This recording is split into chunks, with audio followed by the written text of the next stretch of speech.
Hello friend, आप सभी का स्टडी नंबर 1 में स्वागत है। दोस्तों, आज हम लोग फिर से मॉडर्न हिस्ट्री का कंटिन्यू करने जा रहे हैं। इससे पहले आपको एक वीडियो लेक्चर आपको प्रोवाइड कर दिया गया है। अगर आप नहीं देखें तो उस वीडियो लेक्चर को आप देख लें, क्योंकि उसमें बहुत ही एग्ज़ाम के पॉइंट ऑफ व्यू से जो भी इम्पोर्टेंट था वो सारे उसमें बता दिया गया है। उससे कुछ रिलेटेड इस वीडियो में जुड़ा हुआ था। अगर आप पहला वीडियो लेक्चर नहीं देखें तो आप पहला वीडियो लेक्चर देख लीजिए। अगर आप अभी तक चैनल को सब्सक्राइब नहीं किए हैं तो चैनल को सब्सक्राइब कर लें और बेल आइकन को प्रेस कर दें। हमारे इस चैनल पे हिंदी एंड इंग्लिश दोनों ही माध्यम में पढ़ाया जाता है।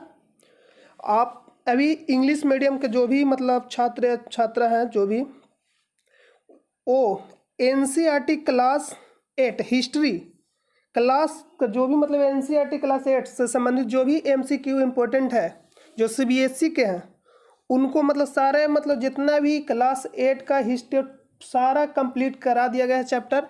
अगर आप हिंदी मीडियम से या आप इंग्लिश मीडियम से जो भी हैं, वो आप हमारे चैनल पे आने के या हमारे चैनल को विजिट करके इस पे आप पढ़ सकते, देख सकते अच्छे से। अगर आपको किसी भी वीडियो में किसी प्रकार का कोई प्रॉब्लम या किसी प्रकार का कोई भी मतलब समस्या हो किसी प्रश्न में, तो आप कमेंट करके ज़रूर बताइए। अगर आपको इस वीडियो को शुरू से अंत तक जरूर देखिएगा, आपको खुद इस वीडियो में पता चल जाएगा कि आपको जो इस वीडियो प्रोवाइड किया जा रहा है या जो भी प्रश्न आपको प्रोवाइड किया जा रहा है वो आपके लिए कितना महत्वपूर्ण है या कितना आपके लिए फ़ायदेमंद है, ये आपको खुद ही मालूम चल जाएगा। तो आप वीडियो को शुरू से अंत तक ज़रूर देखिए। तो चलिए दोस्तों, आज का वीडियो हम लोग शुरू करते हैं। आज का पहला प्रश्न है, भारत में वायसरायों में से किसके काल में Indian Penal Code, Civil Procedure Code और क्रिमिनल प्रोसीजर कोड पारित किए गए हैं? इसको आपको बताना है। तो अगर आपको इसमें अगर मालूम हो इंडिया पैनल कोड कब लागू हुआ या सिविल प्रोसीजर कोड कब लागू हुआ, तो आप इसे आसानी से कर ले जाइएगा। अगर इसमें अगर आपको मालूम है होगा कि वायसराय उस समय के कौन था, या जो भी मतलब उस समय के वायसराय कौन था, गवर्नर कौन था उस समय के, और इसमें आपको अगर ये डेट मालूम रहेगा तो आप इसे आसानी से कर लीजिएगा, अन्यथा आपसे नहीं होगा। तो इसमें अगर पैनल कोड की बात करें, इंडियन पैनल कोड को, तो ये 1860 में लागू किया गया। कब लागू किया गया? 1860 में।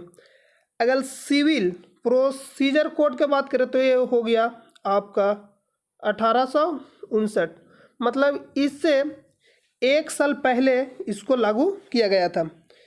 तो इसमें अगर क्रिमिनल प्रोसीजर कोड के बारे में बात करें तो आपका हो जाएगा 1973।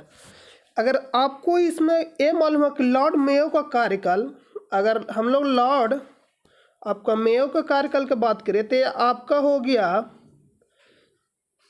1869 से लेकर 72 तक।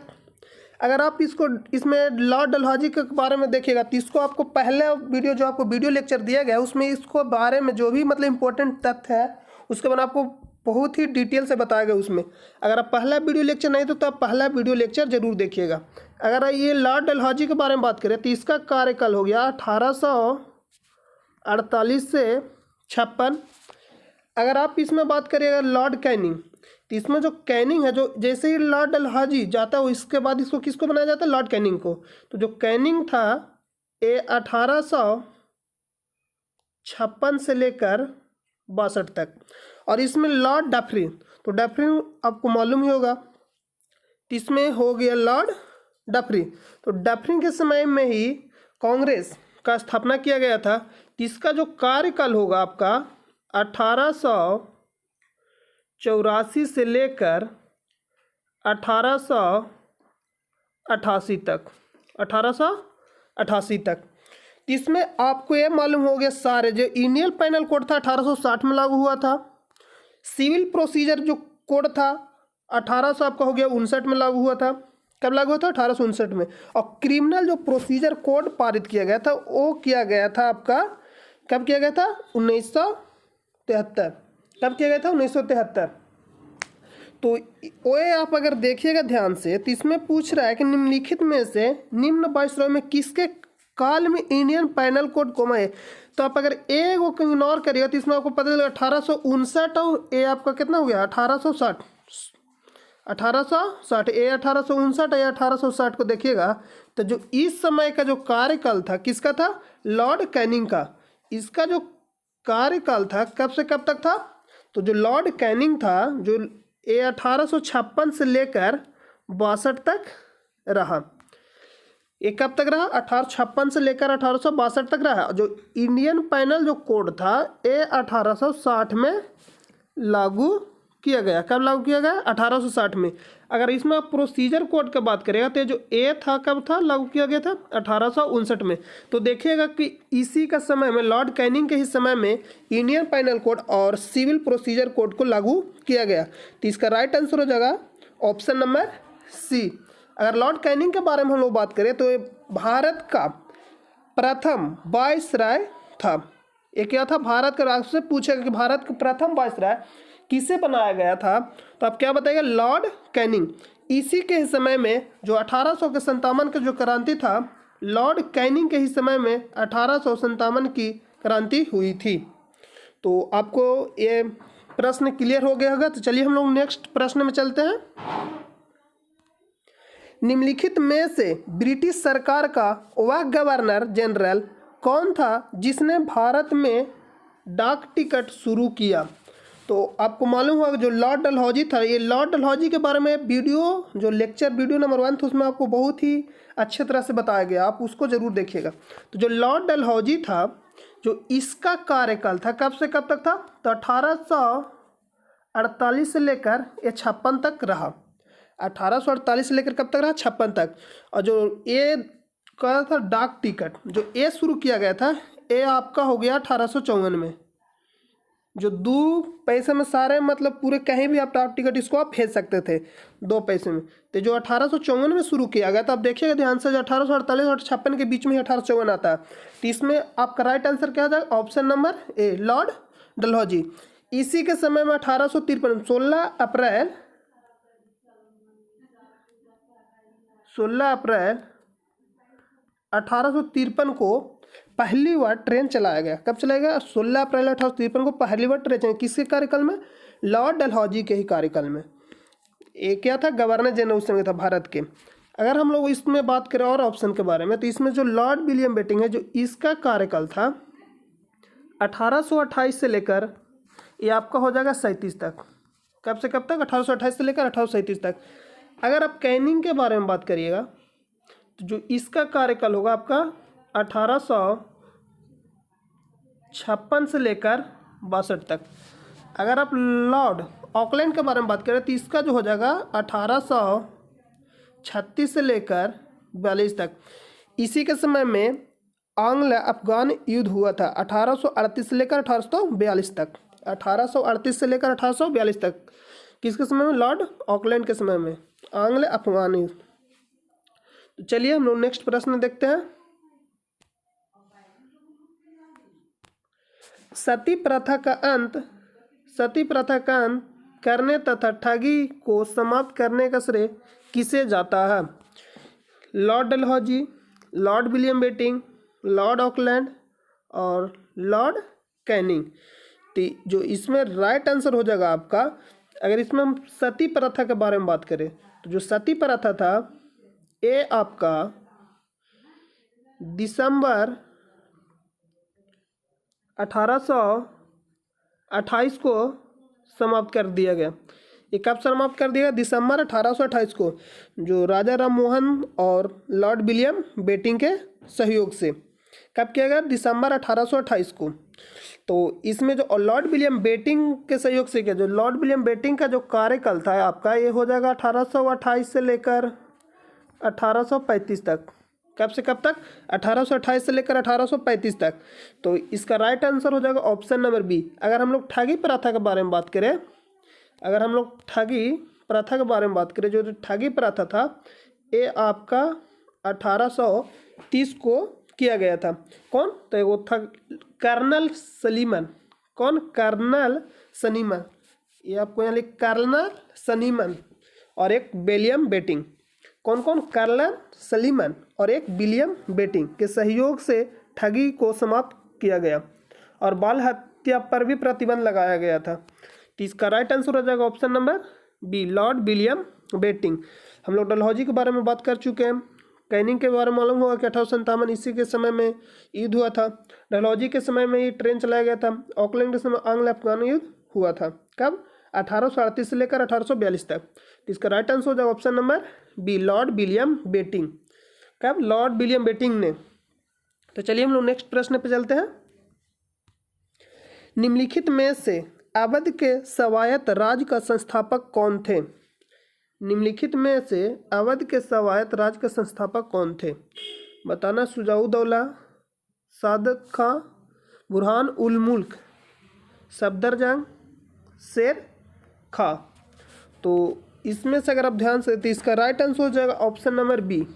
इसका राइट आंसर क्या हो जाएगा? Option number B. अगर हम लोग इसमें शुजाउद्दौला की बात करें तो जो शुजाउद्दौला था, जो 1764 का युद्ध, बक्सर का जो युद्ध हुआ था, उसमें ये शामिल था। ये क्या था? शुजाउद्दौला जो था उसमें शामिल था। कहाँ? अवध के जो नवाब था शुजाउद्दौला, वो शामिल था 1764 में। तो अगर हम लोग सफदरजंग के बारे में बात करें तो जो सफदरजंग था, दिल्ली के अंतिम मुगल बादशाह, एक कौन था? दिल्ली के अंतिम मुगल बादशाह मोहम्मद शाह का प्रधानमंत्री था। जो मोहम्मद शाह थे, जो उनका हो गया आपका कार्यकाल कितना हो गया? 1719 से लेकर आपका 48 तक। किसका? मोहम्मद शाह का। ये जो कार्यकाल मोहम्मद शाह, उसी के समय में, मोहम्मद शाह के समय में ही जो सफदरजंग थे, दिल्ली के अंतिम मुगल बादशाह मोहम्मद शाह के क्या थे? प्रधानमंत्री थे। कौन? सफदरजंग। और शेर खां का आप लोगों के बारे में मालूम होगा, शेर खां। तो चलिए हम लोग नेक्स्ट प्रश्न पे चलते हैं। निम्नलिखित में से किसने मीर कासिम तथा शुजाउद्दौला के साथ मिलकर अंग्रेजी ईस्ट इंडिया पर युद्ध घोषित किया और वे बाद में बक्सर के युद्ध में अंग्रेजों से पराजित हुआ? तो पूछ रहा मीर का शुजाउद्दौला के साथ मिलकर अंग्रेजी, तो इसमें कौन था शामिल?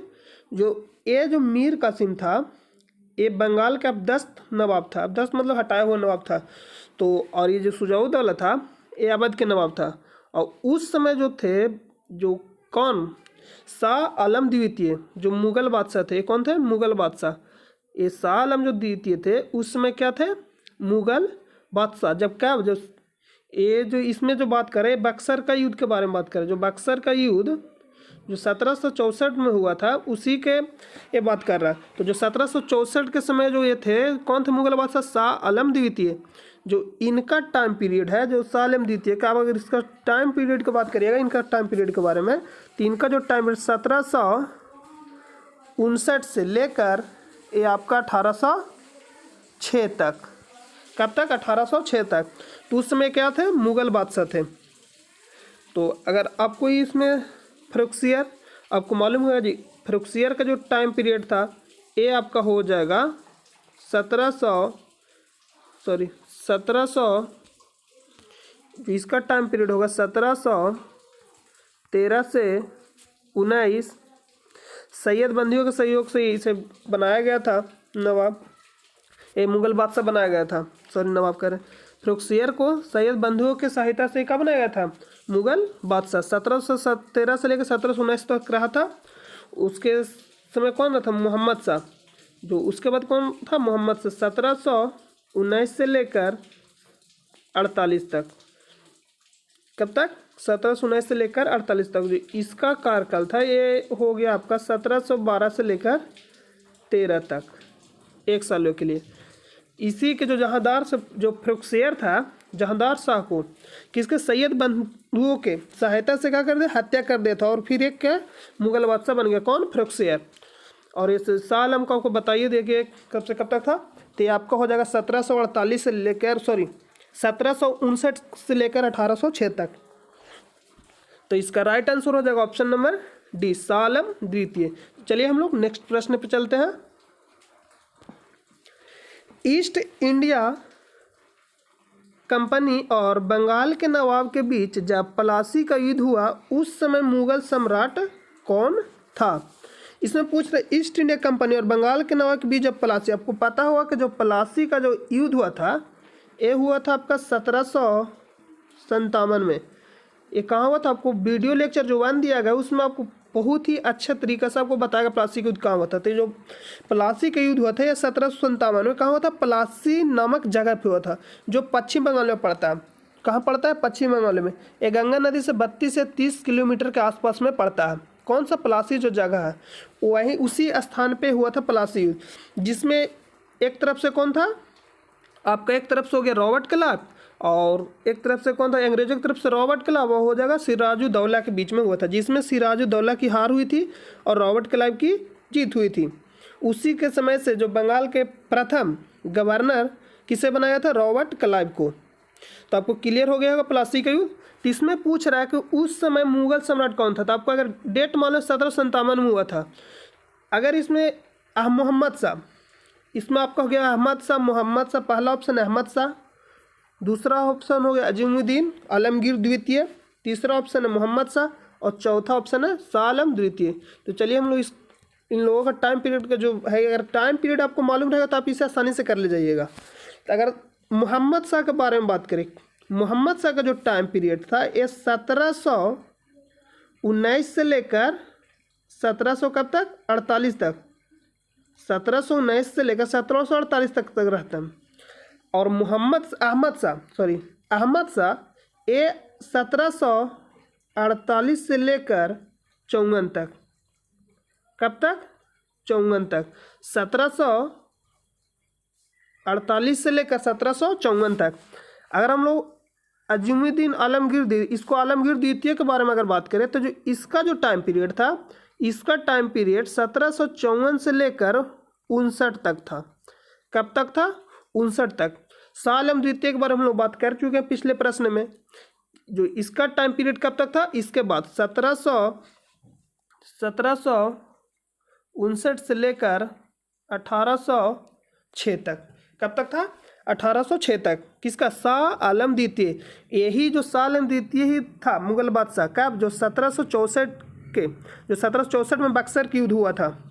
अगर पूछे आपसे 1764 का जो युद्ध हुआ था बक्सर की युद्ध किसके किसके बीच हुआ था, तो आपको पता हुआ जो अंग्रेजों की तरफ से कौन था, हेक्टर मुनरो, और जो यहाँ बंगाल के अब्दस्त नवाब कौन था, मीर कासिम, और जो अवध के नवाब था सुजाउद्दौला, और उस समय मुगल बादशाह कौन था, शाह आलम द्वितीय। एक संयुक्त सेना के साथ हुआ था अंग्रेजों की तरफ से, कौन, हेक्टर मुनरो, जिसमें इन लोगों की हार हुई थी। तो इसमें पूछ रहा है कि प्लासी का युद्ध हुआ उस समय मुगल सम्राट कौन था। तो आप इसको आप ध्यान से देखिएगा। तो जो आलमगीर द्वितीय है ये जो 1759 से लेकर कब तक, सॉरी 1759 आलमगीर द्वितीय कब के बारे में, आलमगीर तो ठीक है, ये आलमगीर, यहाँ आलमगीर द्वितीय, जो आलमगीर द्वितीय का टाइम पीरियड है 1754 से लेकर 59 तक। तो इस आप ध्यान से देखिए, जो 1757 का जो प्लासी का युद्ध तो इसी के समय में हुआ, क्योंकि 1754 और 1759 के बीच में ही 1757 आएगा।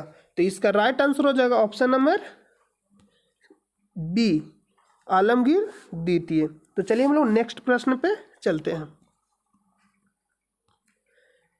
ईस्ट इंडिया कंपनी के नेतृत्व में रॉबर्ट क्लाइव का उत्तराधिकारी निम्नलिखित में से कौन था।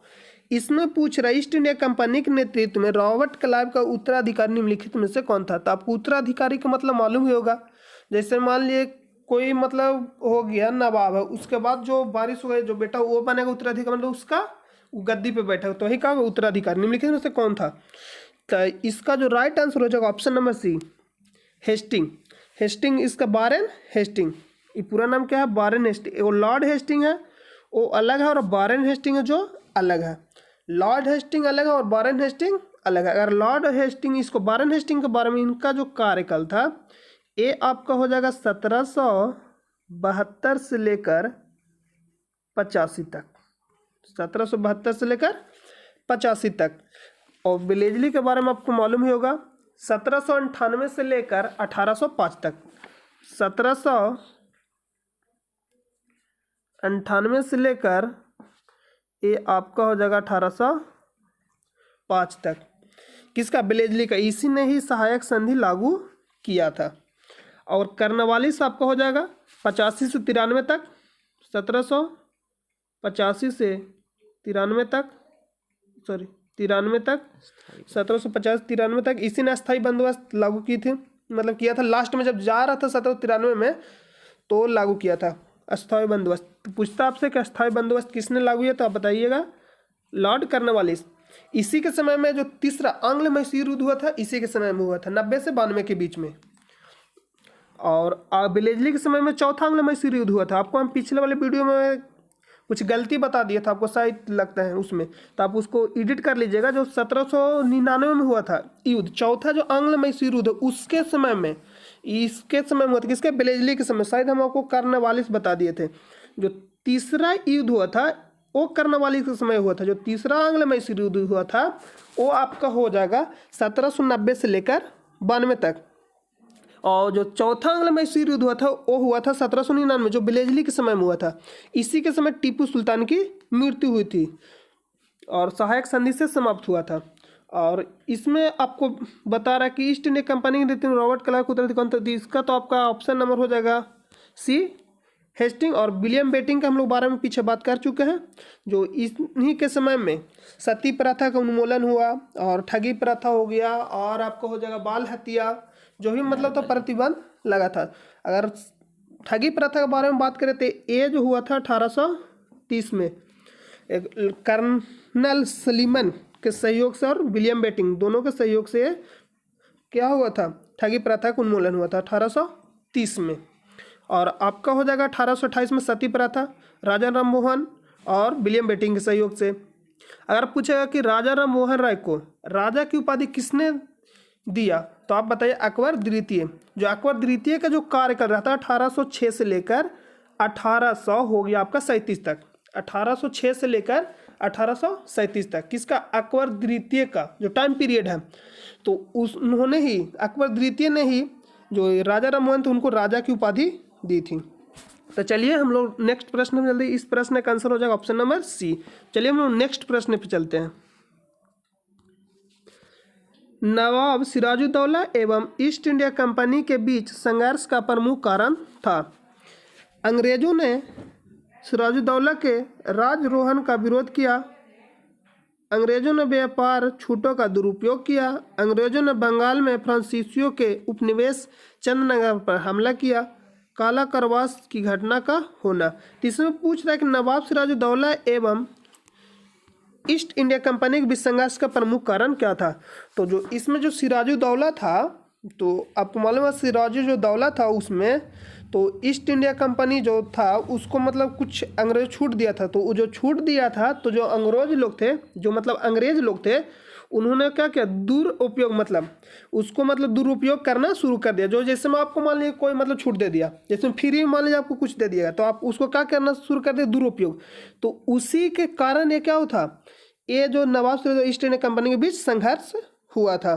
तो जो लड़ाई हुआ था 1757 के युद्ध, हाँ 1757, जो रॉबर्ट क्लाइव और सिराजुद्दौला के बीच, रॉबर्ट क्लाइव और सिराजुद्दौला के बीच 1757, इसी कारण हुआ था। अंग्रेजों ने व्यापार छूटों का क्या किया था, दुरुपयोग करना शुरू किया। किसी को भी अगर फ्री में मान लीजिए कोई चीज़ मिलता है तो वो दुरुपयोग करना शुरू कर देते। बहुत कम ही लोग ऐसे होते हैं जो मतलब सही से उसका उपयोग कर पाते हैं, ये मतलब करते हैं। तो इसका राइट आंसर हो जाएगा ऑप्शन नंबर बी, अंग्रेजों ने व्यापार छूटों का दुरुपयोग किया। तो चलिए हम लोग नेक्स्ट प्रश्न पे चलते हैं। प्लासी के युद्ध में केवल कुछ सरदारों ने सिराजुद्दौला का साथ दिया, वे सरदार निम्न में से कौन थे। तो आपको मालूम होगा मोहनलाल, एक मीर मदन, एक था मोहनलाल, एक था मीर मदन। अगर मोहनलाल के बारे में बात करें तो जो सिराजुद्दौला, जो प्लासी का युद्ध हुआ था, आपका जो प्लासी का युद्ध हो गया, ये आपका हो जाएगा 1757। 1757 में क्या होता, प्लासी का युद्ध किसके किसके बीच हुआ था, तो सिराजुद्दौला और अंग्रेजों की तरफ से कौन था, रॉबर्ट क्लाइव। तो जो रॉबर्ट क्लाइव सिराजुद्दौला के बीच जो हुआ था, तो उस समय सिराजुद्दौला को जो सरदार थे निम्न से किसने साथ दिया, तो जो उस समय थे जो मोहनलाल, एक मीर मदन, इसमें मीर मदन, इसमें क्या होगा, मीर मदन और एक हो जाएगा मोहनलाल। तो जो मोहनलाल की मृत्यु हो जाती है और जो मीर मदन रहता है वो क्या रहता है, उसने बोलता है सिराजुद्दौला कि आप जाइए, हम इस युद्ध को मतलब देखेंगे।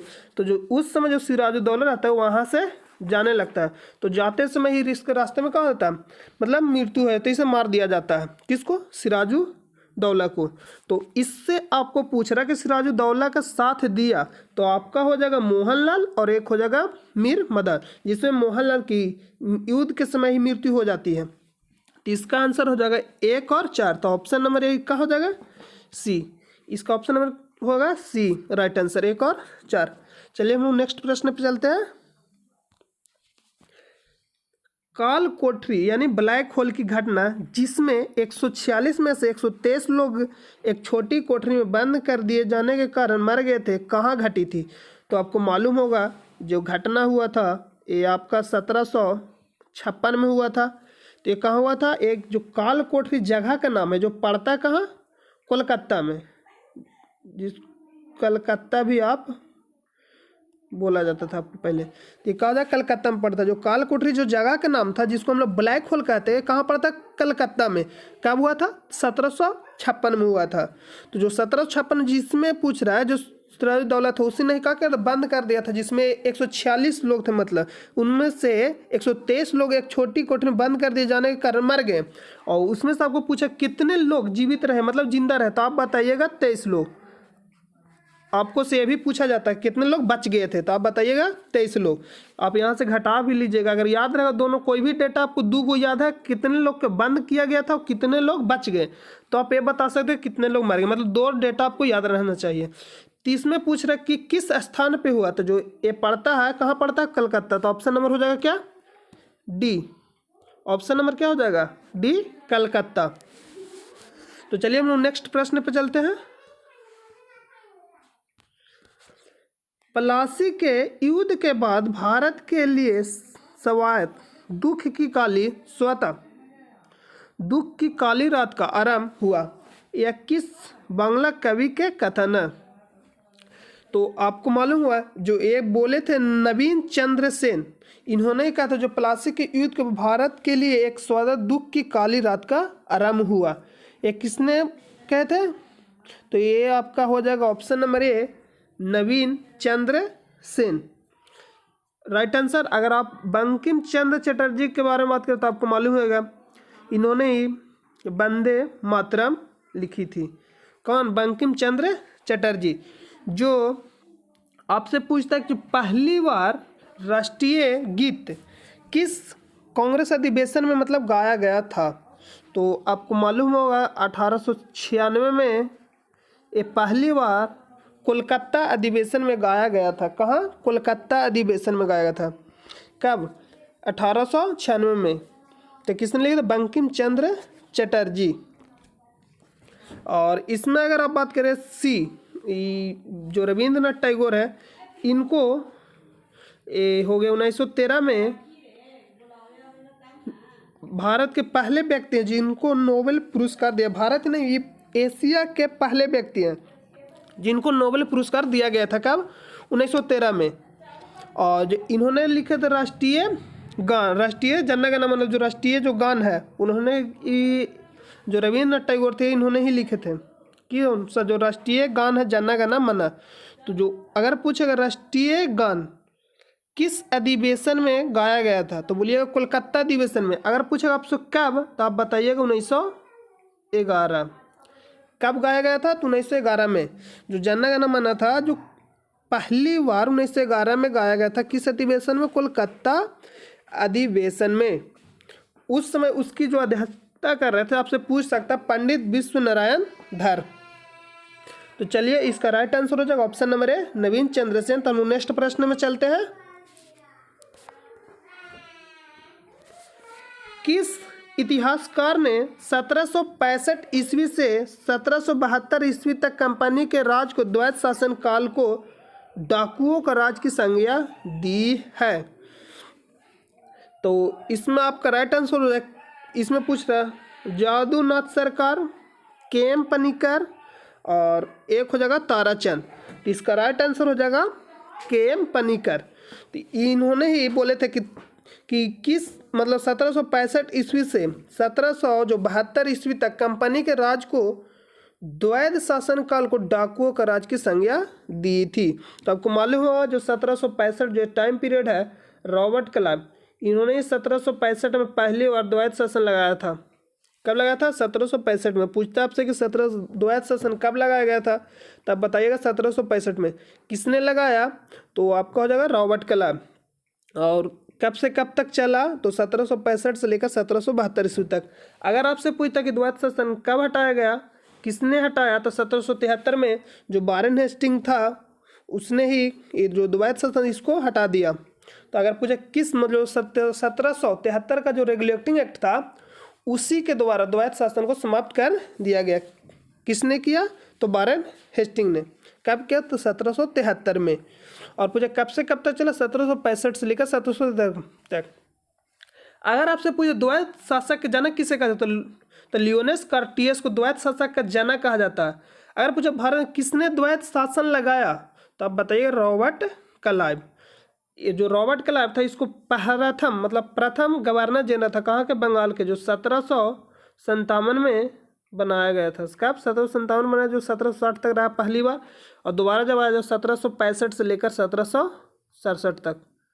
1765 से लेकर 1767 तक, मतलब कुल मिला के 5 सालों के लिए गवर्नर रहता है। कहाँ? बंगाल के। तो चलिए हम लोग नेक्स्ट प्रश्न पे चलते हैं।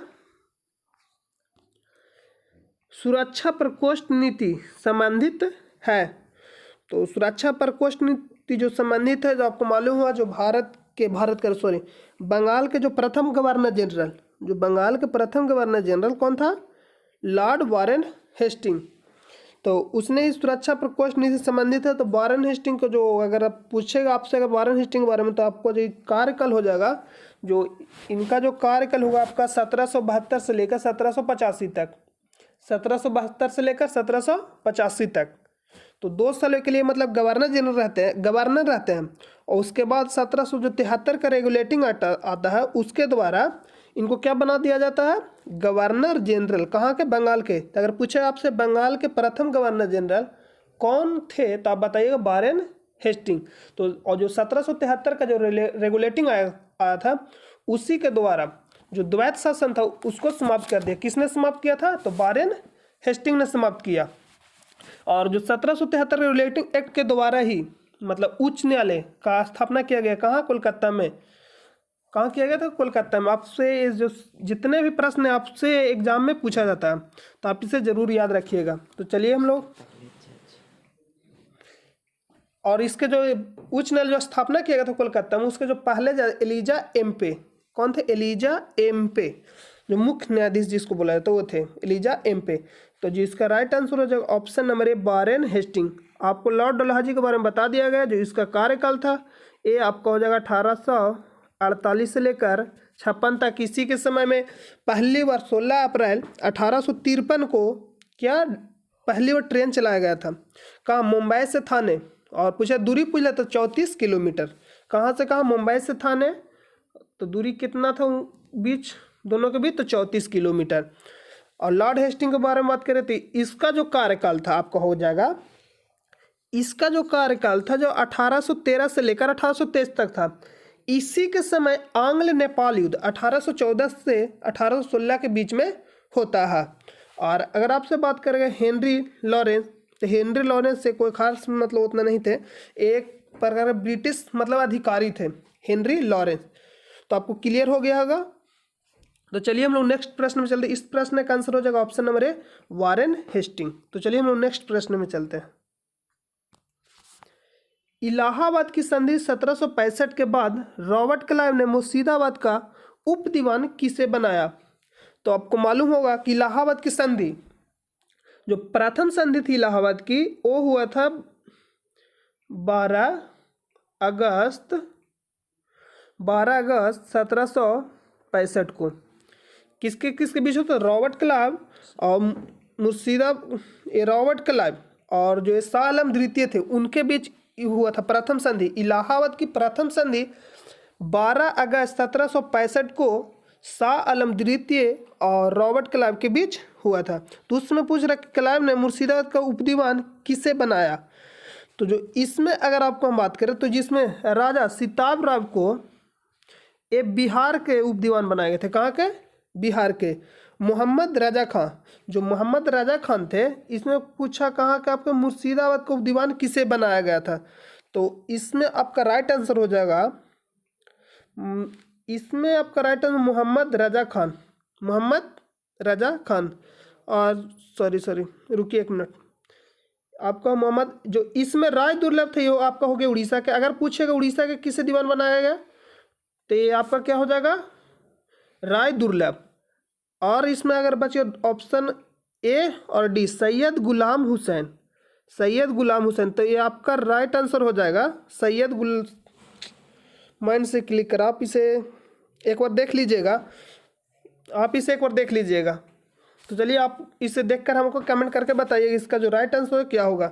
शायद इसमें आप मोहम्मद रजा खान को, ये बंगाल के नवाब बनाए गए थे, हमको हिसाब से लगता है कि इसका आंसर डी हो जाएगा, सैयद गुलाम हुसैन। ये सैयद गुलाम हुसैन, मोहम्मद रजा खान पूछे गए थे कहाँ, बंगाल के। अगर राय बहादुर दुर्लभ उड़ीसा, और जो राज सिताब राय, ये बिहार के, कहाँ के, बिहार के। चलिए हम लोग नेक्स्ट प्रश्न देखते हैं, आप इसे कमेंट करके बताइएगा जरूर इसको चेक करके। चलिए हम लोग नेक्स्ट प्रश्न पे चलते हैं। निम्नलिखित में से किस भारतीय को रॉबर्ट क्लाइव ने बिहार का नायब दीवान नियुक्त किया। देखिए आगे हम लोग किसे मालूम था, जो बिहार का जो दीवान नियुक्त किया था किसे किया गया था, तो राजा सिताब राय को, राजा सिताब राय को। और ये राय बहादुर दुर्लभ थे, कहाँ के थे, उड़ीसा। ये आपको बीपीएससी 2001 में पूछा गया है। चलिए हम लोग नेक्स्ट प्रश्न में चलते हैं। इसमें और कोई खास नहीं है, क्योंकि फालतू का अगर आप माइंड पर लोड दीजिएगा तो फालतू माइंड में भरना नहीं चाहते हैं फालतू।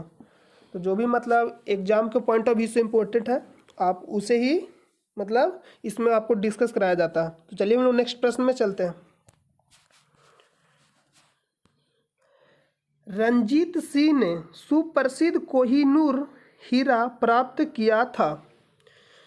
तो रंजीत सिंह ने सुप्रसिद्ध हो हीरा कोहिनूर हीरा प्राप्त किया था, मतलब आपको बताना कि कहाँ से प्राप्त किया था। तो शाह शुजा से, जामा शाह से, दोस्त मोहम्मद से, शेर अली से। तो इसका राइट आंसर शाह शुजा। तो जो शाह शुजा था अफगान के था, कहाँ के था, अफगान के नवाब था, अफगान के। तो शाह शुजा, हाँ, जो शाह शुजा था ये हो गया आपका जो आंग्ल अफगानिस्तान युद्ध हुआ, उसी के समय से इसे दोबारा अफगानिस्तान का नवाब बनाया जाता है। मतलब जो अंग्रेजों ने इसे दोबारा वहाँ के मतलब गद्दी पे बैठा देते हैं अंग्रेज लोग। जो अफगान युद्ध हुआ था, अफगान युद्ध, आंग्ल अफगान युद्ध हुआ था, जो आपका हो जाएगा 1838 से लेकर 42 तक। कब से कब तक, 1838 से लेकर 1842 तक। और उस समय जो कौन था, ऑकलैंड, गवर्नर कौन था उस समय, गवर्नर जनरल, भारत के गवर्नर जनरल कौन था, ऑकलैंड। क्योंकि ऑकलैंड का जो कार्यकाल था वो आपका हो जाएगा 1836 से लेकर 1842 तक। तो इसका राइट आंसर हो जाएगा ऑप्शन नंबर ए, शाह शुजा से। तो चलिए हम लोग नेक्स्ट प्रश्न पे चलते हैं। जितने भी ये सारे प्रश्न आपके एग्जाम के पॉइंट ऑफ व्यू से बहुत ही इंपॉर्टेंट है, तो आप इसे जरूर देखिएगा। आप इसे देख सकते हैं कि जीपीएससी में पूछा गया, बीपीएससी, जेपीसी, पीसीएस में पूछा गया है। तो आप लोग इसे ज़रूर से ज़रूर देखिएगा शुरू से अंत तक। तो और चलिए तो हम नेक्स्ट प्रश्न पे चलते हैं। तो जो इसमें आपका हो जाएगा, इसमें क्या बता रहा, ब्रिटिश जनरल जिसने हैदर अली को पोर्टोनोवा के युद्ध में हराया।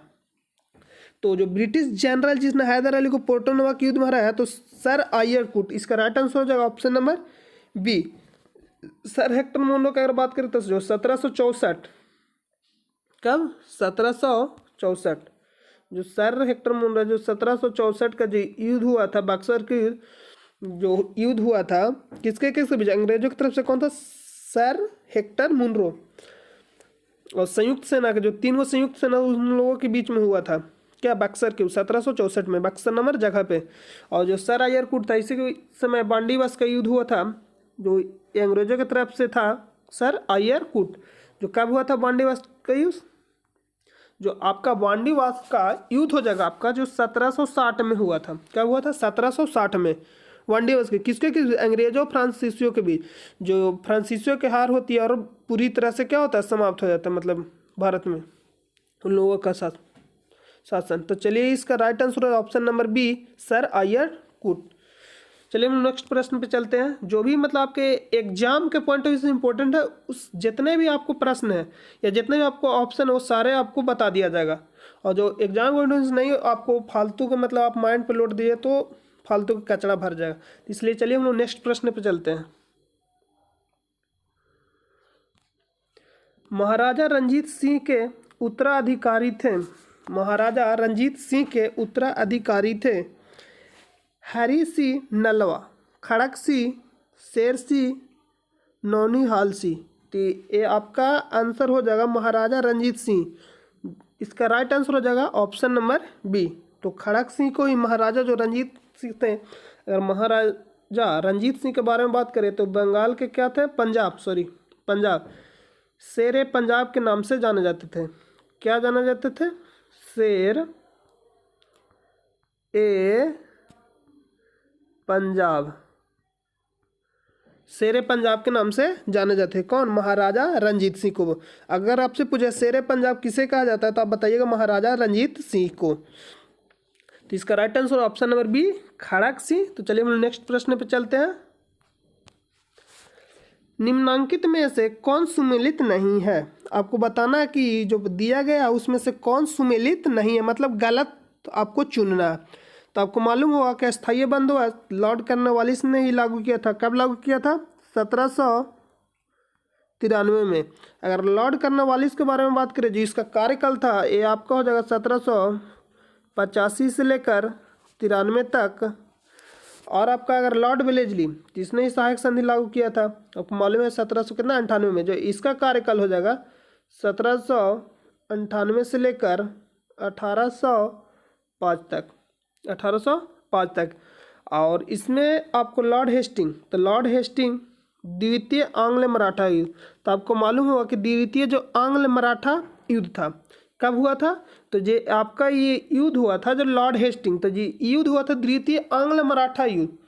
जो 3 युद्ध हुआ था, आंग्ल जो मराठा युद्ध कितने हुए थे, 3 युद्ध। तो पूछ रहा है कि द्वितीय आंग्ल मराठा युद्ध जो हुआ था लॉर्ड हेस्टिंग के कार्यकाल में हुआ था, नहीं।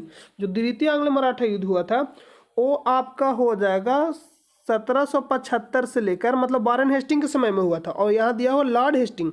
जो लॉर्ड हेस्टिंग का कार्यकाल है वो हो जाएगा आपका 1813 से लेकर 1823 तक।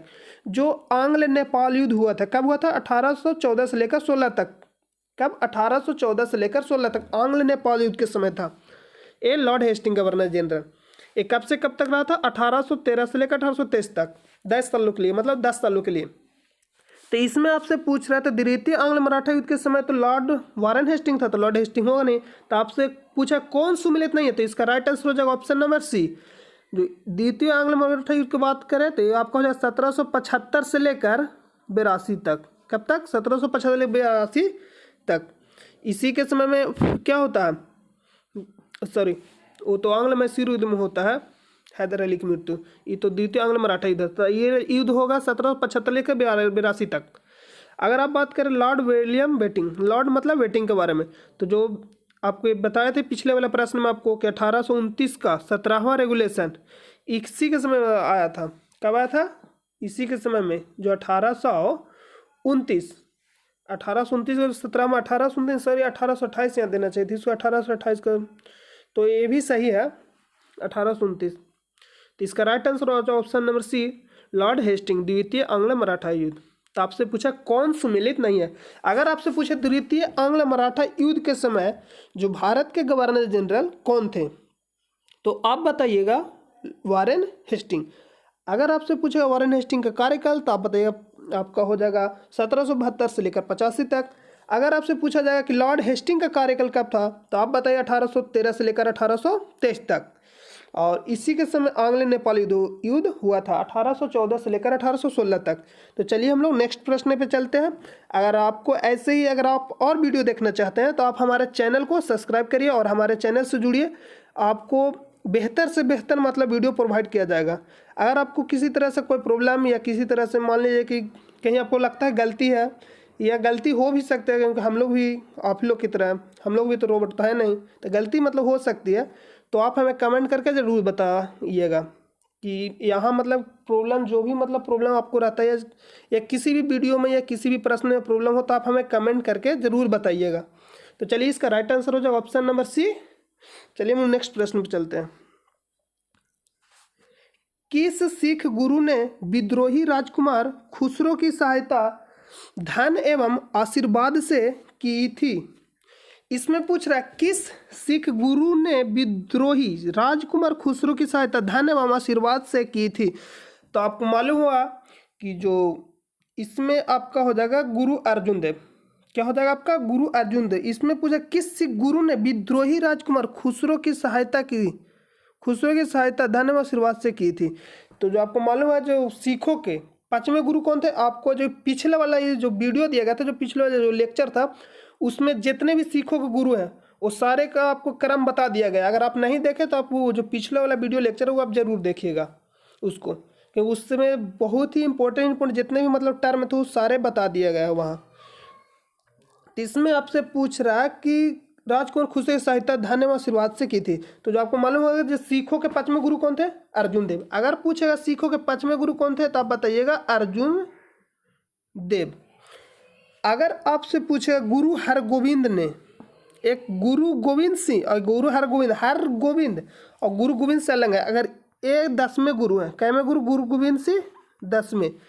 अगर आपसे पूछेगा गुरु हरगोविंद, अगर हरगोविंद आपसे पूछेगा तो जो ए आपका हो जाएगा छठे, कैम हो जाएंगे? छठे। अगर आपसे पूछेगा तेग बहादुर, ते हो जाएंगे 9वें। आप क्रम मतलब जरूर याद रखिएगा क्योंकि अरेंज करने के लिए भी कभी कभी पूछ दिया जाता है एग्जाम में। तो आप ये क्रम जितने भी सारे क्रम है 10 के 10 आप याद इसे जरूर रखिएगा। तो इसका जो आंसर हो जाएगा right option number C, Guru Arjun देव ने। अगर आपसे पूछेगा सिखों के प्रथम गुरु कौन थे तो गुरु नानक। कौन थे? गुरु नानक। अगर आपसे पूछेगा दूसरे गुरु कौन थे? गुरु अंगद। आपसे अगर पूछेगा तीसरे गुरु कौन थे तो गुरु हो जाएगा आपका अमरदास। गुरु क्या हो जाएगा? अमरदास। अगर आपसे पूछे चौथे गुरु कौन थे तो गुरु रामदास। अगर आपसे पूछे पांचवें तो अर्जुन देव, छठे हरगोविंद, छठवें हर राय और छठे हरगोविंद, 7वें हर राय, 8वें हो जाएगा हरकिशन और जो 9वें थे गुरु तेग बहादुर और 10वें गुरु गोविंद सिंह। तो इसका right answer option number C, Guru Arjun देव। तो चलिए हम लोग नेक्स्ट प्रश्न पे चलते हैं। सबसे अधिक निर्णायक युद्ध जिसने अंग्रेजों के भारत में प्रभुत्व को स्थापित कर दिया था, आपको बताना होगा कौन सा युद्ध था जिसने भारत में अंग्रेजों को प्रभुत्व को स्थापित कर दिया। मतलब निर्णायक युद्ध बताना है। तो जो प्लासी को स्थापित किया लेकिन पूरी तरह से मतलब नहीं था, तो मतलब जिसने निर्णायक युद्ध बताना आपको। तो जो बक्सर का जो युद्ध हुआ था एक कब हुआ था? 1764 में बक्सर का युद्ध। अगर आपसे पूछे प्लासी कब हुआ था तो 1757 में। आपसे पूछा प्लासी का युद्ध कब हुआ था तो 1757 में। अगर आपसे पूछ देता है कि प्लासी के युद्ध के समय उस समय कौन था गवर्नर, तो गवर्नर तो था ही नहीं क्योंकि प्लासी के युद्ध उसी के बाद तो बनाया गया था गवर्नर, तो उस समय गवर्नर नहीं था। अगर आपसे पूछा 1764 में गवर्नर कौन था तो आप बताइए बेंसेटाट, क्योंकि जो रॉबर्ट क्लाइव रहता है जो पहली बार गवर्नर बनाया जाता है कहाँ? बंगाल के, जो 1757 से लेकर 60 तक वो फिर चला जाता है कहाँ? इंग्लैंड। उसके बाद बेंसेटाट को 5 सालों के लिए गवर्नर बनाया जाता है। कब से कब? 1760 से लेकर 1765 तक। 1760 से लेकर 1765 तक बनाया जाता है। किसको? बेंसेटाट को। तो बक्सर का युद्ध के समय गवर्नर कौन था? बेंसेटाट, 1764 तक। अगर आपसे पूछा पानीपत का तीसरा युद्ध कब होता? आप बताइए 1761। 1761 अहमद शाह अब्दाली और मराठों के बीच में हुआ था। अगर आपसे पूछा बांडीवास का युद्ध कब हुआ था तो 1760 में अंग्रेजों और फ्रांसों के बीच, जिसमें अंग्रेजों की तरफ से कौन था? आयरकुट। कौन था? आयरकुट। तो इसमें पूछे कौन सा जो निर्णायक युद्ध था जिसने अंग्रेजों को भारत में प्रभुत्व को स्थापित कर दिया? तो आप इसका राइट आंसर हो जाएगा ऑप्शन नंबर बी, जो बक्सर का युद्ध हुआ था। किसके किसके बीच हुआ था? तो जो अंग्रेज की तरफ से कौन था? हेक्टर मुनरो, और उसका जो विरोधी था मतलब जो 3 संयुक्त सेना कौन कौन था? तो आपको हो जाएगा बंगाल का जो अब्दस्त नवाब कौन था? मीर कासिम। और जो अवध के जो नवाब था वो हो जाएगा सिराजुद्दौला। और जो उस समय मुगल बादशाह कौन था? शाह आलम द्वितीय। तो इसका राइट आंसर हो जाए ऑप्शन नंबर बी, बक्सर को। चलिए हम लोग नेक्स्ट प्रश्न पे चलते हैं। 1 नवंबर 1858 को महारानी विक्टोरिया का घोषणा पत्र इलाहाबाद में पढ़कर सुनाया था। तो आपको ये डेट याद है, और आप गवर्नर जनरल जितने भी मतलब हैं बने हैं उनका अगर आपको कार्यकाल याद रहेगा तो आप इसे आसानी से कर ले जाइएगा, क्योंकि 1858 के समय आपको मालूम है जो उस समय जो लॉर्ड कैनिंग ही था, जो 1756 से लेकर 1762 तक रहता था। इसी को भारत का प्रथम वायसराय बनाया जाता लॉर्ड कैनिंग को। और 1757 के युद्ध के समय भी कौन रहता? लॉर्ड 1857 सॉरी ये आपका हो जाएगा 1857 से लेकर 62 तक, 1856 से लेकर 62 तक। और 1856 में ही इसको किसको लॉर्ड कैनिंग को प्रथम वायसराय बनाया जाता है, कहाँ के? भारत के। तो ये लॉर्ड कैनिंग हुआ, तो लॉर्ड कैनिंग ने ही महारानी विक्टोरिया को इलाहाबाद के मिंटो पार्क में, कौन? मिंटो पार्क में पढ़कर सुनाया था। किसने? Lord Canning. तो इसका right answer option number B. अगर हम लॉर्ड विलियम बेटिंग के बारे में बात करें तो जिनका जो कार्यकाल था ये आपका हो जाएगा 1828 से लेकर 1835 तक। और इसमें सर हारकोट बटलर ने, ये कोई खास नहीं थे, ये भी लॉर्ड बने, ये सब कोई खास नहीं थे। आपको जो भी मतलब इम्पोर्टेंट वो आप याद रखिए, क्योंकि ज़्यादा अगर पढ़िएगा तो मतलब इतना पढ़ना है कि आप मतलब अथाह पढ़ना, तो आपको जो भी मतलब आपको एग्जाम के पॉइंट ऑफ व्यू से इम्पोर्टेंट है आप उसे ही मतलब आप देखिए, क्योंकि पढ़ाई कभी समाप्त नहीं होती है। तो इसका राइट आंसर हो जाए option number B, Lord Canning. तो चलिए हम लोग नेक्स्ट प्रश्न में चलते हैं। रंजीत सिंह किस मिसल से संबंधित है, या मिसल? तो आपका हो जाए रंजीत सिंह किस मिसल से संबंधित है, तो जो आपका राइट आंसर हो जाएगा ऑप्शन नंबर ए, सुकर चकिया। कौन सा मिसल था? तो सुकर चकिया एक मिसल था, उसी से जो रंजीत सिंह थे उसी से संबंधित थे। तो इसका राइट आंसर हो जाए ऑप्शन नंबर ए, सुकल चकिया। अगर आपसे पूछेगा सिंधु तो ये जो उनके पिताजी मतलब इसी मतलब जो होता है ना जैसे में जाति वो संबंधित है, मतलब संधाव वालिया। तो इसका राइट आंसर ऑप्शन नंबर सुकर चकिया। इसमें और कोई खास इंपॉर्टेंट नहीं है। चलिए तो हम नेक्स्ट प्रश्न पर चलते हैं। तथा कथित कुशासन के आधार पर किस गवर्नर जनरल ने मैसूर राज्य के प्रशासन को ले लिया? तो आपको मालूम होगा कि 1828 में कौन था? Lord William betting. 1828 से लेकर 1835 तक जो किनका कार्यकाल था? लॉर्ड विलियम बेटिंग को। तो लॉर्ड विलियम बेटिंग ने ही जो वहाँ कहाँ मैसूर जो राज्य था उसका प्रशासन का कर लिए थे, अपने मतलब अंडर में कर लिए थे, मतलब जो ले लिए थे। तो आपका राइट आंसर हो जाएगा option number C, Lord William Bentinck. अगर आपसे पूछे लॉर्ड विलियम बेटिंग के बारे में तो आप इनका जो कार्यकाल हो गया आपको 1828 से 1835 तक, और इन्हीं के समय में 1830 में ठगी प्रथा का पूर्णतः समाप्त किया गया। किनके सहयोग से? तो कर्नल सलीमन और बेटिंग, लॉर्ड विलियम बेटिंग के सहयोग से। और 1828 में जो सती प्रथा उन्मूलन हुआ था, जो मतलब समाप्त हुआ था, जो राजा राममोहन हो गया और लॉर्ड विलियम बेटिंग के सहयोग से। तो इसका राइट आंसर हो जाएगा ऑप्शन नंबर सी। अगर लॉर्ड बेलेजली के बारे में बात करें तो उन्हें ही सहायक संधि लागू किए थे। किसने? लॉर्ड बेलेजली। जो इनका कार्यकाल आपका हो जाएगा 1798 से लेकर कब तक? 1805 तक। और आपका लॉर्ड हेस्टिंग आपको बता ही दिए पिछले वाले प्रश्न में कि जो उनका जो कार्यकाल था 1813 से लेकर 23 तक। इन्हीं के समय में आंग्ल नेपाली युद्ध हुआ था कब? 1814 से लेकर 1816 के बीच। और लॉर्ड हार्डिंग द्वितीय, जो इनका जो कार्यकाल आपका हो जाएगा ये हो जाएंगे आपका हो जाएगा 44 से लेकर 48 तक, लॉर्ड हार्डिंग। तो चलिए हम लोग नेक्स्ट प्रश्न पे चलते हैं। इस प्रश्न का आंसर हो जाएगा सी। किसने अपनी राजधानी मुर्शिदाबाद से मुंगेर स्थानांतरित किया था? तो वही जो मीर कासिम, जो इसी के कारण जो 1764 में युद्ध हुआ था, 1764 में युद्ध हुआ था बक्सर का, जो ये मीर कासिम जो कहाँ? बंगाल के अब दस्त नवाब मीर कासिम आपका हो जाएगा। और सुजाउद्दौला कहाँ? जो अवध के नवाब कौन था? शुजाउद्दौला। और उस समय जो मुगल बादशाह कौन थे? शाह आलम द्वितीय। और अंग्रेजों की तरफ से कौन था? Hector Munro. के बीच में क्या होता है? बक्सर का युद्ध 1764 में बक्सर नंबर स्थान पे। उसने मीर कासिम ने मुर्शिदाबाद से राजधानी कहा? मुंगेर स्थान कर लिया, जो मुर्शिदाबाद पड़ते पश्चिम बंगाल में है। और मीर जाफर, जो मीर जाफर बना जाता है। और सिराजुद्दौला, सिराजुद्दौला के समय किसके किसके बीच? रॉबर्ट क्लाइव और सिराजुद्दौला के बीच में क्या हुआ था? कौन सा युद्ध हुआ था? तो 1757 के जो प्लासी का युद्ध हुआ था सिराजुद्दौला और रॉबर्ट क्लाइव के बीच में। तो चलिए हम लोग नेक्स्ट प्रश्न पे चलते हैं। इसका राइट आंसर हो जाएगा option number D, Mir Qasim. चलिए नेक्स्ट प्रश्न पे चलते हैं। किसकी समाधि के कारण नंदेर गुरुद्वारा सिखों द्वारा पवित्र माना जाता है? तो आपको मालूम हुआ गुरु गोविंद सिंह, सिखों के 10वें गुरु कौन थे? गुरु गोविंद सिंह। सिखों के 10वें गुरु गुरु गोविंद सिंह।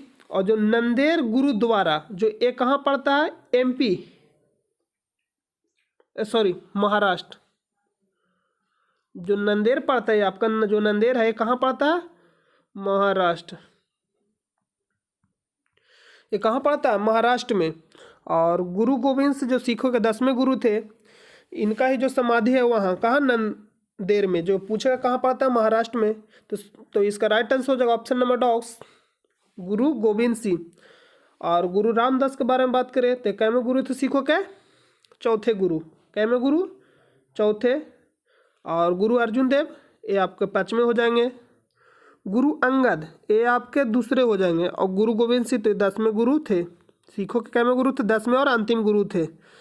इनका जो जन्म हुआ था 1666, मृत्यु कब हुआ था? 1708 में मृत्यु हुआ था। कब हुआ था? 1708। तो इसका right answer option number D, गुरु गोविंद सिंह। तो चलिए हम लोग नेक्स्ट प्रश्न पे चलते हैं। बक्सर के युद्ध 1764 के समय दिल्ली का शासक कौन था? तो आपको मालूम हुआ कि जो दिल्ली का मुगल बादशाह कौन थे? शाह आलम द्वितीय। ये आपका राइट आंसर हो जाएगा option number dog, Shah Alam द्वितीय। और चलिए हम नेक्स्ट प्रश्न, इसके ये जो भी बक्सर के युद्ध इसके बारे में आपको पिछले प्रश्न में पूरी अच्छी तरह से बता दिया गया। तो इसमें और कोई उतना इम्पोर्टेंट है नहीं, इसको जो भी है बता दिया गया आपको पिछले वाले प्रश्न में। तो आप नहीं देखें तो आप शुरू से वीडियो को जरूर देखिएगा। तो हम लोग नेक्स्ट प्रश्न पे चलते हैं। आज का लास्ट प्रश्न है और अंतिम प्रश्न है। टीपू सुल्तान अंग्रेजों के साथ युद्ध में कब मारे गए थे? तो आपको मालूम हुआ जो आंग्ल मैसूर युद्ध, कौन सा? आंग्ल मैसूर युद्ध जो 1799 में हुआ था। जो चौथा आंग्ल मैसूर युद्ध कब हुआ? 1799 में। उसी के समय टीपू सुल्तान की मृत्यु हो जाती है। और जो इनके जो पिताजी रहते हैं कौन? हैदर अली। इनको जो द्वितीय युद्ध में हुआ था, आंग्ल मैसूर द्वितीय युद्ध में हुआ था। कब? 82। कितना आपका हो जाएगा? 1782। तो इसका right answer option number B, 1799। अगर इस समय पूछेगा गवर्नर जनरल कौन था तो आप बताइएगा बेलेजली। और ये बेलेजली ने ही सहायक संधि लागू किया था। कब? 1798 में। 1798 में। और ये 1857 की क्रांति हो गई आपका। ये आपका बंदोबस्त हो गया, स्थायी बंदोबस्त किसने लागू किया था? 1793 में। तो आपका होगा कर्नवालिस। जो कर्नवालिस का जो कार्यकाल हो जाएगा आपका 1785 से लेकर 93 तक। जो लास्ट समय जब जा रहा था तब ये स्थायी बंदोबस्त लागू करके गया था 1793 में। तो चलिए आज के लिए इतना ही। अगर आप हमारे चैनल को अभी तक अगर सब्सक्राइब नहीं किए तो चैनल को सब्सक्राइब कर ले और बेल आइकन को प्रेस कर दें।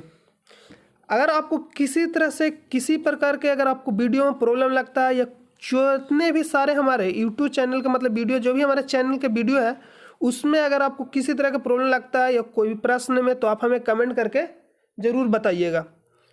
तो चलिए दोस्तों आज के लिए इतना ही। हम लोग मिलते हैं फिर से अगले वीडियो लेक्चर के साथ। जब तक के लिए अपना ख्याल रखिए। Thanks for watching the video.